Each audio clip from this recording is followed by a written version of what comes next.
Dorcus Didi Legkanganye was born on the 27th of January 1992 in a small village called Gamatapo in Polokwane, Limpopo. She was the firstborn child and had a younger sister called Nditabo. From a very young age, she was known as extremely intelligent and curious about the world around her. She did her high school and primary at Pips in Limpopo. She excelled academically and would get academic prizes throughout her schooling career. Her favorite subjects were science and biology. She successfully completed her matric with merit in 2010 and enrolled at the University of Johannesburg for a Bachelor of Science in Biochemistry and Molecular Biology. She chose UJ because they were the only university that actually offered a double major, meaning she could be exposed to biochemistry, science, and explore another major, which she chose it to be a botany. She did not just excel academically at UJ, but she was also interested in the culture of UJ, engaging in opportunities available that could grow her career. In 2014, she completed her undergrad degree, and the following year she did her honors in botany. Botany is the scientific study of physiology, structure, genetics, ecology, distribution, classification, and the economic importance of plants. She got recognized both locally and internationally. She was studying plants, which made her focus more on traditional medicine in South Africa. This was because she felt like there was a gap in research regarding African medicine, and this is why she decided to focus on that. So she was a researcher focusing on traditional medicine and a co-founder of Sweet Biotechs, a herbalist store that distributes graded quality traditional tonics to mainstream markets and outlets. She also pursued a master's in environmental science that focused on botany and plant biotechnology. She says that her master's project focused on the role of application trade of traditional medicine in South Africa. She also added that in 2014 she took her first walk through a Muti market and was stung by the odor of what she described as the smell of death. But the excursion inspired her research project.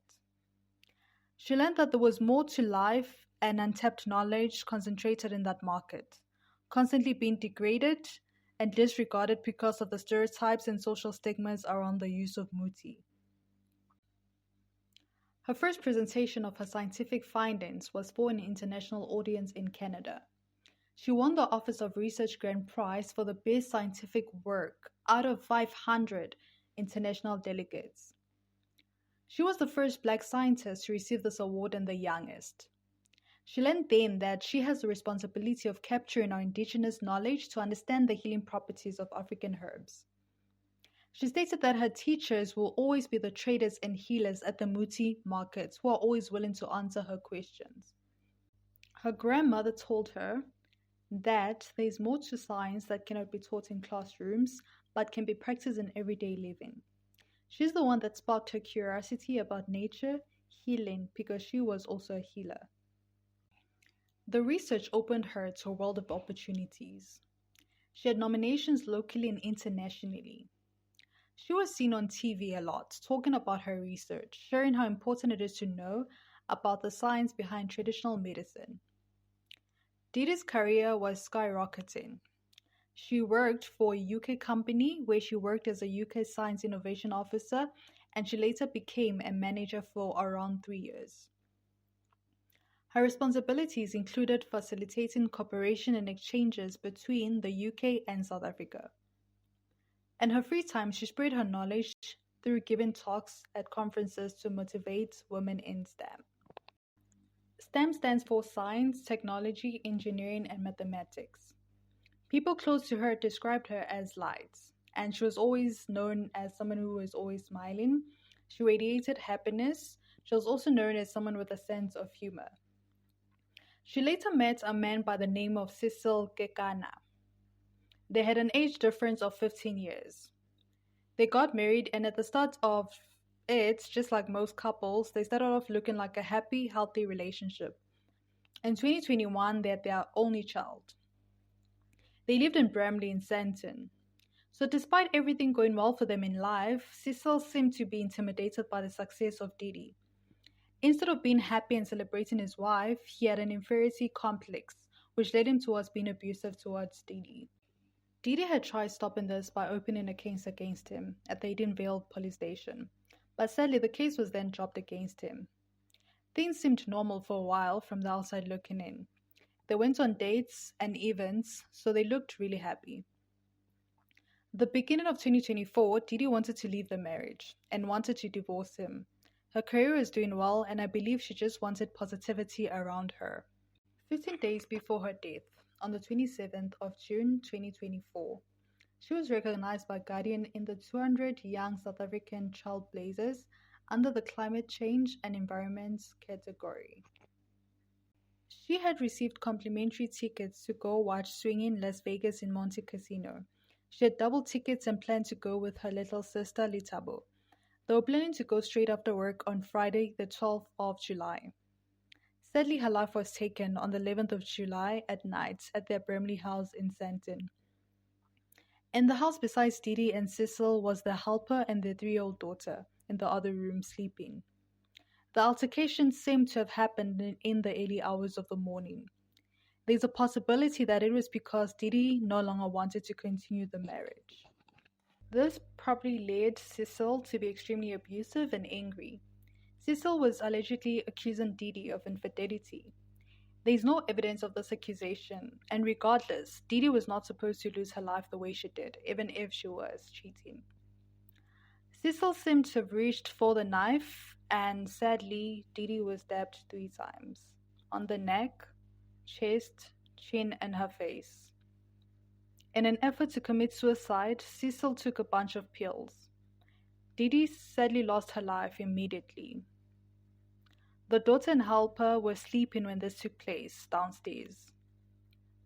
Cecil is said to have tried calling Litabo a lot of times between 1 a.m. to 4 a.m. in the morning.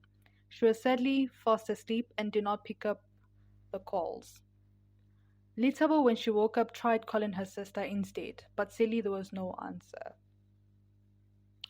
The early morning, the helper decided to knock on the main bedroom, and no one answered the door.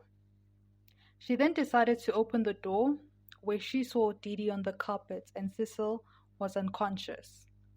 The helper ran to ask for help from the security guards, and sadly their bodies were found. Didi was later laid to rest, and they called out Cecil for his action in the funeral. Cecil later came out of hospital after being admitted for a couple of days. When he came out of hospital, he went to the court and abandoned the bail application. Family spokesperson Dr. Legkanganye described the family's ongoing struggle to come to terms with the loss. The family is still recovering from this pain inflicted upon them. They are receiving the necessary psychological intervention. Dr. Legkanganye states that it is our wish that no human being should be subjected to this kind of pain. Didi's left a mother, daughter, and a sister. Her mother was due to retire the following year and is said to have been in and out of medical and mental health facilities due to the difficulties of coping with her daughter's loss. Dr. Legkanganye said the family wanted to understand the motive behind the murder. If given a chance to ask Kekana anything, I'd want to know why he committed this act and who he was consulting with about it. These are the critical questions that could help them find closure. Dr. Legkanganye said that the family was unaware of Kekane's violent history prior to the incident. Her mother has been left so broken by the murder that the family has agreed that she stops attending the court case for now. According to him, they also don't know what to say to Didi's young daughter, who's only 4 years old, who's always asking about the whereabouts of her mother. The trial is about to start, and Cecil Kekana has not yet pleaded guilty or not guilty. And sadly, this is how the story of Didi ends. A very, very brilliant woman, a scientist, a great mother, a great daughter, and a great sister. We do really hope and pray that justice is served, and may this brilliant, beautiful woman rest in peace.